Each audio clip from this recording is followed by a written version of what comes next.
কখনো কি কেউ গুড়ের জর্দা রান্না করেছো? তো আমার থেকে দেখে নাও গুড়ের জর্দাটা কীভাবে রান্না করতে হয়। হ্যালো এভরিওয়ান, আসসালামু আলাইকুম, কেমন আছেন?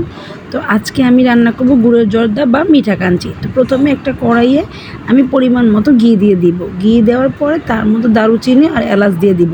আর এই রান্নাটা ঘি দিয়ে রান্না করে খেলে কিন্তু বেশ মজা হয়। তার মধ্যে আমি দিয়ে দিব ডিপ করা নারিকেল ছিল, নারিকেল দিয়ে দিলাম। এই রান্নাতে মাস্ট বি নারিকেল দিতে হবে, নাহলে কিন্তু রান্নাটা খেতে ভালো হবে না। নারিকেল দিয়ে আমি অনবরত নাড়াচাড়ি করলাম। নাড়াচাড়ি করার পরে তার মধ্যে আমি গুড়টাকে দিয়ে দেবো। আর গুড়টাকে আমি আগে থেকে শিরা করে নিয়েছি। এভাবে গুড়টা দিলে দলা পেকে যাবে নারিকেলটা, তাই গুড়টা আগে শিরা করে নিয়েছি। তো এখন এটার মধ্যে গুড়টা ঢেলে দিব।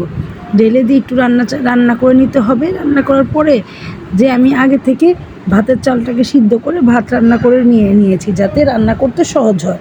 তো এই যে এখন ভাতটাকে ঝরে দিয়েছিলাম, এখন এই ভাতটাকে ছেড়ে দিব। ভালো করে ছেড়ে দিয়ে অনবরত নাড়াচাড়া করে রান্না করে দমে রেখে দিতে হবে।